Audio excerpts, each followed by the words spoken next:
Hello and welcome to another episode of Inscription.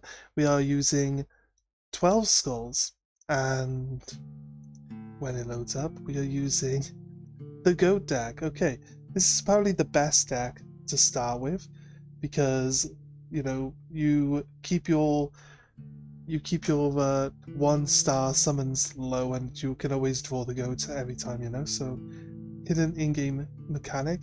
We usually don't take much heed of that, so we like to summon our 1-star creatures, so we always fill up on those. It's terrible, actually. We should work better with the game mechanics ourselves in the future. But we took the cat and the wolf because I like those cards in general, so why not? I thought we could use the cat to upgrade a black goat, so we can use it multiple times in a turn, which is actually pretty cool if you get the right cards and you can actually one-shot the boss. Okay, first fight, and now we got our black goat. Nice. Look, it's all 1-star creatures. Look, so yeah, it's maybe not necessarily the best option of ignoring the in-game mechanics, right? But anyway, it doesn't matter. We just like to play the game how we want to play the game, so we don't usually worry too much about following the in-game mechanics all that much.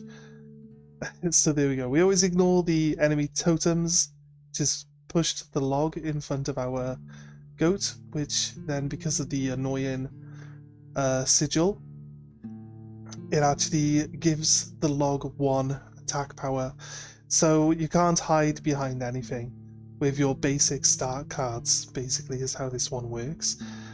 So now we hit the boulder, we get a beehive, which has the return sigil, which is probably the most OP beehive we could probably think of as a starting card. So now we have some real potential for summoning creatures. We increase our beehive's defense by 2 because we wanted to stay on the field and give us as many bees as possible, so there we go. We want at least 2 bees out of it, to be honest with you, and then that should be enough. Okay, we place our beehive down. The frog is going to attack the beehive. We get a bee. The bee also has the return sigil, which is why you can see that we wanted this beehive so badly. We get our bee back, and the goat can be placed. So we have endless free summoning material, which actually has 1/1, so it's not too bad. The bee is actually pretty decent. We can sacrifice the beehive and get that back to our hand as well. Place the mole down. We're just trying to manipulate the bullfrog out of being able to attack my people. I didn't pay attention to them having an adder to go in front of my guy, so he ended up dead straight away. Should have probably left the bullfrog in front of him, which would have killed him anyway, so who knows, same old story, right? Place the beehive down, it drags the adder over. We still get a bee from the beehive dying, but we get our beehive back. Now we can use a bee, realistically, to summon the beehive, and then that'll give us, the ability to just keep rotating it around if we need to block people, so easy enough. Nice win with the moose buck, doing all the damage, and we're moving on to the next one. We take a 2-star this time. Pronghorn. It's not bad. It's not a bad card, to be honest with you. It's weak, but we got it. Okay, sigils. We got to take the bug sigil. It's usually the one that I take if I get given a choice of building a totem. Usually start with the bug head if it's available. Start hand is black goat and beehive with pronghorn. Okay, it's not bad. Gonna place the black goat down. Play the pronghorn. We could play the bee to block the damage on the right, but it's a kingfisher. It's a flyer, so it's gonna just ignore our beehive anyway. So we draw a card. It's a mole. Not very helpful. So we end our turn. Pronghorn was possibly placed in the wrong position to start with. We'd have had a bee by now if we would have placed it to the left, 1 square, but that's fine. We learn these things as we go along. We place our mole to stop the pronghorn from moving, and the moosebuck obviously for our damage dealing on the left hand side. We get a bee from the beehive, but we're full we're full anyway, so it doesn't really make any difference anymore. We draw our last card from our deck, start a wolf cub, get rid of the mole, play a wolf cub, and that should be able to become a full wolf in no time and help us finish this fight off. Okay, so 3 damage directly and 2 damage on to the moose. So the fact that they ignore your creatures and then they dive underwater so you can't get rid of them, this can be a big problem if you don't have any damage dealing cards in your deck. So this deck pays off a little bit better because you actually start with a card that can actually deal damage. Okay, we take a 2-star, we get a direwolf pup. It's actually one of our favorite cards. And we have a totem. We take the rabbit. We take the rabbit sigil. Now our insects have also got the rabbit ability. It's going to offer us some more totems. We have fecundancy, which is great. To be honest with you, we could take the beast. We could take the beast sigil. We've got a lot more beasts in our deck, but like the rabbit insects, the only insect we have is the beehive, so it just basically gives us rabbits that can return to our hand, and then when it gets attacked we get bees that can return to our hand. It's kind of a very, very good combination. Okay, we start with the angler as our first boss. So the key to the angler, like with the prospector, is to not play too many cards right at the start. Usually we could just play like a squirrel to block his hook from actually stealing people. So the combination of the totem and the beehive now is actually going to like get really, really overpowered really fast. You literally summon anything from our deck, no matter how many sacrifices it needs, just because we make a bee, well, we make a rabbit every time we place the beehive. Since there's rabbits that are coming out of beehives, we need to decide on calling them something different. So maybe we call them rabbees. We call them rabbees because they're rabbits, but they're actually bees because they come out of a beehive. They just look like rabbits. So we're going to call them rabbees for this video. Okay, so the direwolf then deals all the damage for the first round. Now what we need to do is move our damage to a different square. So we're going to sacrifice the direwolf to move our moosebuck into an open square, like so. And we can play the rabbit, get the wolf cub out.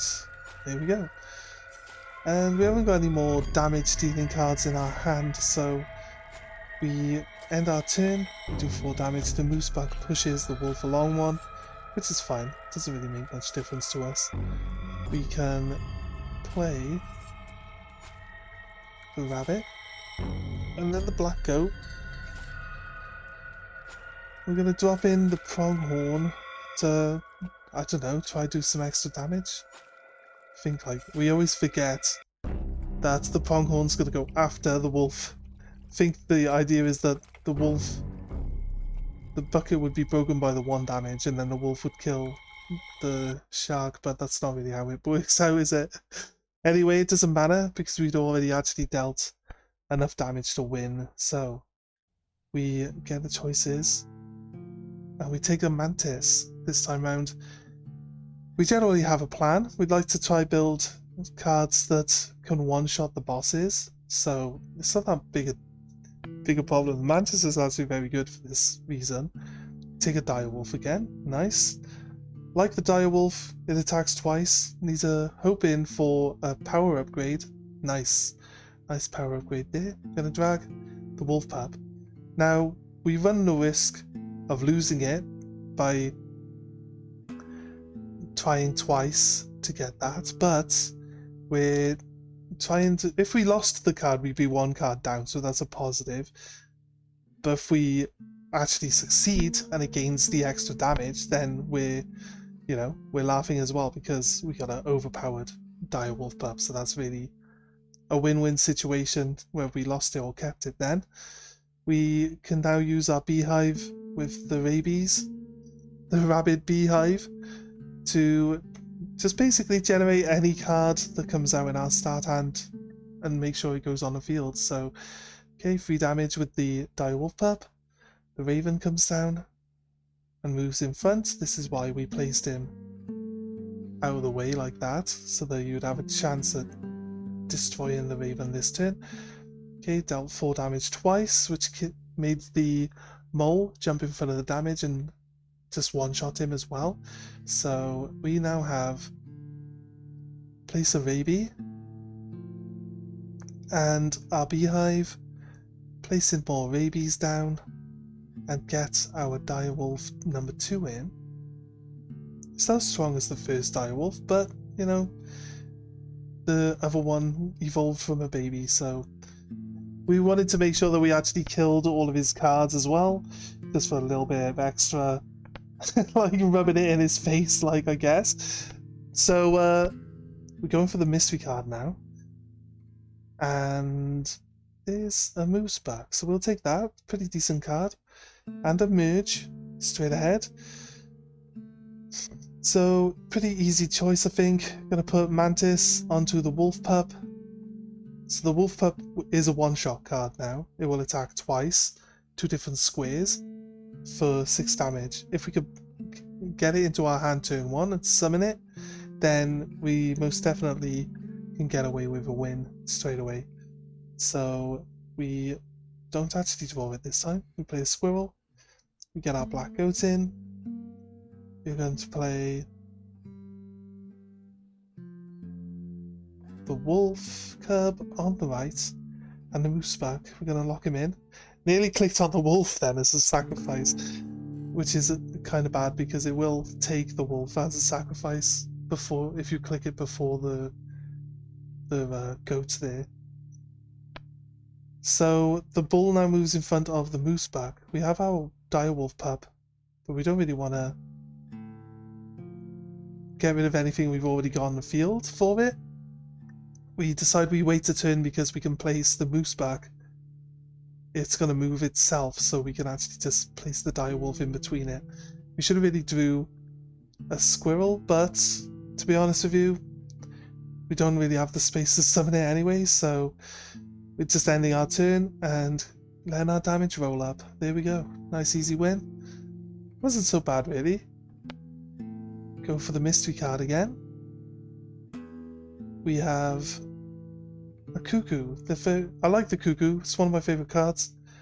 I'm going to say that a lot because every time I'm playing card games, it's always like my favourite cards, you know. Well, we're going to get rid of the mole because the mole is definitely not one of my favourite cards, so that's gone now. Turned into a bone. Moving on to the next battle, we have the stink bug ability. So he has a bunch of stinky beasts. Really smell bad. We're going to try block his damage dealer with the cuckoo, which was successful. We got a broken egg, and that's all we can really do turn 1. So let's just end our turn. We get that one damage poke from him there. We grab from our deck, and we get the moose bug. It's not massively helpful, but I think we're waiting to see if we can get ourselves the beehive. But so far they can't actually do any damage to us, so we're not really worried too much. So we grab a squirrel this time. We got 2 more damage. Now we're on 1-for-1 damage, swapping from the sparrow and the cuckoo. And we've got ourselves the beehive finally, so gonna play the beehive, get ourselves some rabbees. Gonna swap out the cuckoo this time for the direwolf. We're not putting it in front of the red heart because, you know, it's got the stinky stink bug effect. Our direwolf pup has now grown up into a full-grown direwolf, which can attack 3 squares now. The 2 attacks forward, because its basic attack is swapped out for the dual-sided attack. So the forward attack now actually just makes it basically the same as a Mantis God. So he'll attack 3 squares once instead of 2 squares forward. But it's fine because we're doing 3 attacks into different squares. So I think it's decent. The double forward attack would have been nice, but it's all good. It doesn't really matter. Okay, we have a turkey vulture this time. We can generate a lot of bone tokens, but the turkey vulture really isn't something that we actually kinda usually summon often, to be honest with you. We grab ourselves a pack rat.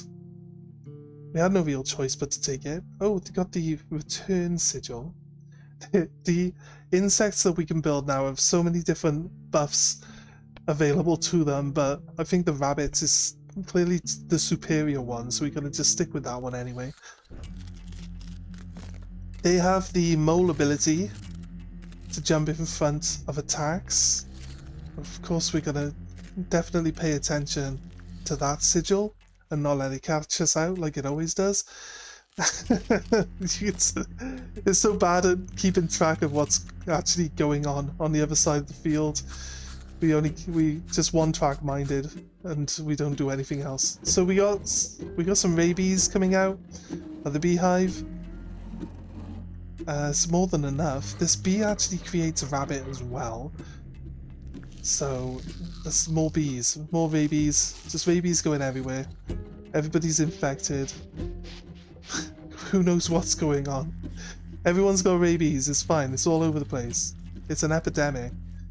We have the moose buck. We get our bee back, which can generate rabbits. This is just overpowered. It's a free summon that creates a free summon. It's just insane, to be honest with you. The moose buck pushes the whole pile along. We get another bee from the beehive that's in front of the trap on the side. We can play another bee to get another rabbit. And we basically are going to keep all the bees in front of the open traps, while the moose buck is just going to clean up all the frogs, you see? So it's not too bad, it's nice and easy. Getting lots and lots of wolf pelts and bees and rabbits. Okay, if we use an item we can play the pack rat, but there's no real need to do that, so we're going to put a wolf cub down. Want to evolve it up at some point in time. Put a bee in front of the trap, like we have been doing so far. We get it back anyway, so it doesn't really make much difference. We forget, of course, that the trap is going to move in front of the damage, but luckily it jumps in front of the moose as well, and we get ourselves a wolf. We can play a bee in front of the trap again, end our turn, and we've beaten the first phase of the boss. We've got enough damage to just one-shot him straight away in the next phase as well. Actually, you know, one more turn is fine. Jump the gun a little bit. Okay, we drag from our deck. We got all the items we need to just finish this whole thing off. I don't want to add more cards to my hand. It's getting difficult to select the actual card I want. I play a rabbit and I get rid of both the beehive and the rabbie. And we place the direwolf pup down. We now have 12 damage on the field, and he has no way of defending himself against it, so that's round 1 complete. Okay, nice. It's definitely a thing where we could just end our turn and we will actually just win, because we got 3 attacks coming in and then 2 attacks either side, you see, so either way we're going to do 6 damage no matter what. Our direwolf evolves, we take the entire front row. It's pretty much the basic tactic for beating the trader is to make sure that you have enough pelts to just take every card they have from the front row. There we go. We play the vulture just because it's there and we can. Like I said, it's not very often we actually play the vulture, but it's a good card when it comes down to it. We deal like 18 damage or something. It's insane, really. Okay, we take a second black goat as our reward for beating the trader. Moving on to the next area. We have the beast in the cave to start off with. We don't really have a decent choice for the second one, which we're outside of the duplicator, right? The duplicator is definitely the best choice out of all three of those. So we are going to use the duplicator. And we failed that cave monster one on purpose. We took the bones knowing there's only one card in our deck that can be summoned. We didn't want an extra card. It would have offered us a nice card with loads of sigils on it, but you know what? It's still just a random card, and we just didn't really want the extra card in our deck, so we tried to lose that one on purpose. Okay, this is a very good start hand. We got our beehive to make a rabie. We place our direwolf down, and we end our turn. 6 damage. Nice straight win. Turn 1, it's not bad. Deck is starting to come together, so we want to go to trader. We want to go a pelt because there's a trader ahead, but wouldn't usually pick this path. The mycologist is actually a decent choice as well. We got so many extra teeth. It's just insane, really. You can hardly keep them in the bowl, and we're only about halfway through the game, so it's pretty decent. Okay, we couldn't take the knife, so now we're at the mycologist. We are going to strip down one of our moose bucks and add it to the other, and then we're going to hopefully draw it so we can use it straight away in the following fight. This is what we always hope for. If we make a new card, we always hope that we could just like use it straight away in the next fight, but sadly it's not there. So we use the cuckoo again to block the damage dealer that's coming in. We end our turn. The mole comes forward. It's got a Wolverine behind it. That's not a bad card, actually. And then we hit with the cuckoo again. Gotta just have to keep waiting until we can actually get the cards we need. Right, we got our moose back, and we summon the squirrel, and we move the mole over to the side. Wolverine comes down. Right, the important thing to do with the Wolverine is not to block it with other cards, because you'll just get stronger every time, and you'll find yourself in a bit of a pickle, to be honest with you, where it's just too strong.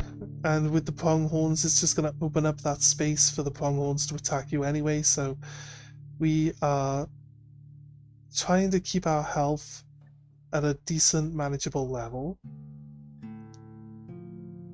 We take a squirrel, and we play both the squirrels, and then we get our moose buck to replace the cuckoo. It's got 614. Okay, it's gonna do well against the elk. Basically, because the moose buck moves now, we're gonna just look for a clean sweep. It's gonna take all the cards out.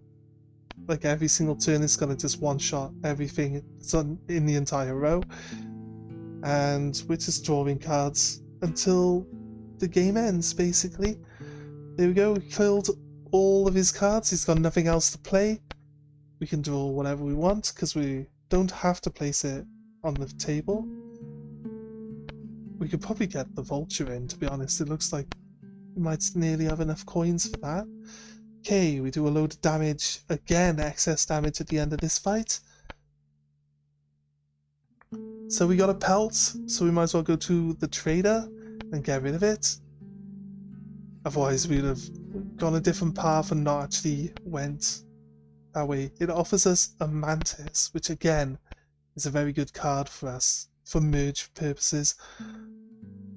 We get offered the insta-kill sigil. Nice. Imagine it, but our beehive and our bees don't actually deal any direct damage to the cards, so it's actually kind of pointless to have it at all. Okay. Into another fight. Every fight is a totem fight because of the skull that we got playing. And we lose a life or some energy, whatever you want to call it. The balance is tipped in his favor to start with. And we're going to just place our cards down, prep up for getting better cards out of our deck in following turns. We block the coyote with the cuckoo. Successful attempt at blocking again. We get a insane rabie that can make it even more rabies. It spreads really bad when you start, to be honest with you. When you start making rabies, it gets out of hand real quickly. Okay, right. We have no reason to draw squirrels anymore. We drew another beehive, but that's fine, because the black goat can't be attacked by the wolf, and our beehive is going to give us more cards that help us summon more cards. Like, constantly. We want to play a bee, because it does 1 damage. It's going to help us to stay on top of this damage from the boss.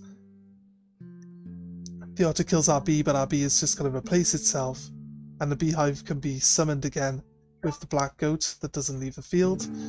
We have a wolf cub, but to be honest with you, it's probably not going to survive a turn to be able to level up, so I'm not sure if it's worth placing it down.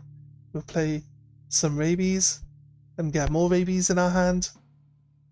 We got an alpha wolf now. It's going to start ramping up their damage that they can do to me. But we keep getting like our bees and our beehives back, so you know, it's just filling our hand up with useless crap. Right, let's grab from our deck the mantis this time. The mantis will also give us a rabbit. Will it give us a rabbit that attacks 2 squares? It's gonna be weird. It doesn't have any attack power, so right, we're just trying to stay on top of this damage. Our pack rat finally takes some damage from this porcupine. We now have the turkey vulture. To be honest with you, we're pulling from our deck, but we're not getting any of the cards we need, but that's fine, because we have the ability to constantly summon blockers to stop any damage from coming towards us. And the turkey vulture finally tips us over the edge and gets us that win that we're looking for. Gonna move to the mystery card, and it's going to offer us a grizzly bear. We'll take it, because we can summon pretty much anything, so a grizzly bear is not really out of the range of what we can work with at the moment. So we take the mantis to merge onto the other dire wolf. This makes that dire wolf a one-shot win card if we get it on the field, and there's nothing to block it from doing damage. Zero attack 3 squares now. Okay, we get another pack rat. Boop boop. Always gotta boop the pack rat to get some luck. If you don't boop him, he will cause you to lose the game. Guarantee it. It's a secret mechanic that nobody knows. Anyway, the prospector now.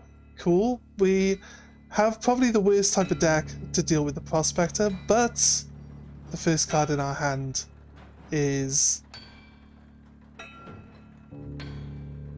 the direwolf pup and a cuckoo, so we can block the damage from the wolf with the cuckoo, giving us an extra turn to wait. We drew the direwolf, kind of want the beehive, so we use the magnifying glass we've got to pick it out. We're going to swap out the cuckoo for the beehive, and then with our rabies in hand, we play the black goat. Well, I guess we wanted to keep the direwolf pup for the last round, so we used the goat. We have a slight pause there because we were expecting the goat to stay on the field. Then we realized that it was our new goat, which doesn't have the sacrificial symbol, the unkillable sigil on it, and that's why it disappeared, which is actually good for us because, you know, you don't want to fill up your cards on the field with the prospector. He's going to just stop you from being able to even play in the second round right with the nuggets. So we end our turn again and we kill the mule. We get a corpse maggot with a rabbit on it. This is actually really good because we're going to finish the round and it actually activates before the nugget appears. As you can see, it jumps in front of the nugget right there, and the nugget on the right hand side is in front of the wolf, which is going to stop us from taking damage there for a little bit and open up that space in due time. We grab from our deck again, we get another beehive. We've got our overpowered moose back, so we play the beehive, throw down some rabies, and we get our moose back out.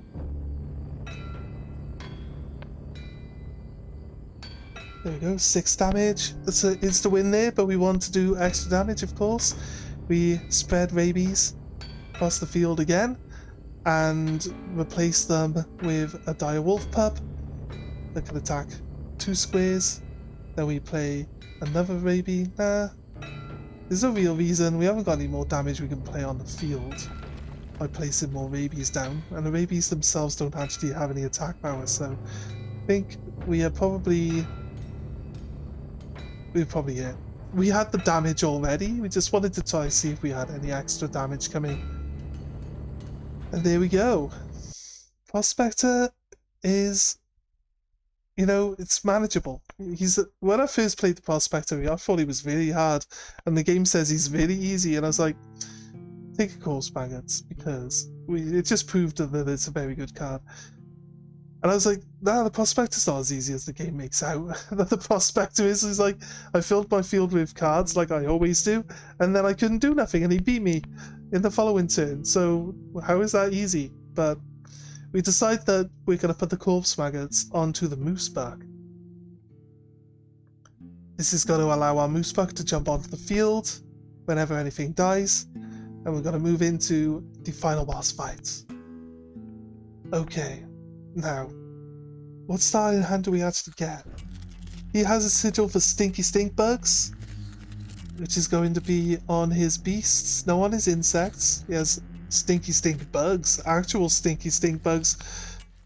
And his start play is a mole rat, big mole rat, and he's got an amalgamation. So we end up with like the perfect combination of cards to get through these rounds quick and easy, which is insane, to be honest with you, to draw exactly what you need out of this deck, which was just like, you know, swelling to unrealistic sizes. We're gonna get some rabies on the field now and get a second dire wolf. You can see the dire wolf looks like it's got rabies, to be honest with you. So look at it. It looks angry and full of rabies. So we know that it is, because it's literally just eaten them all to put himself on the field anyway. So first round was an easy win. Lots and lots of damage come in. Our dire wolf evolves. We get a beehive from our deck. It's not really what we wanted right now. So we end our turn, and that's a massive amount of damage. It's about 18 damage, if I'm right. And we end our turn there, and moving on to the moon phase.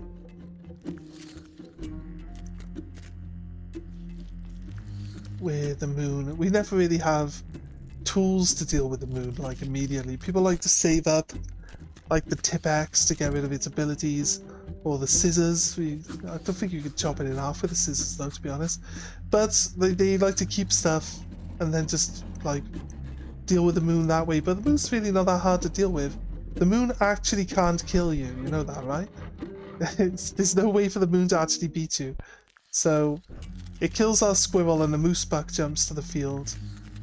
So we do 18 damage with the dire wolves, but the moose buck is going to add another 6 damage to it.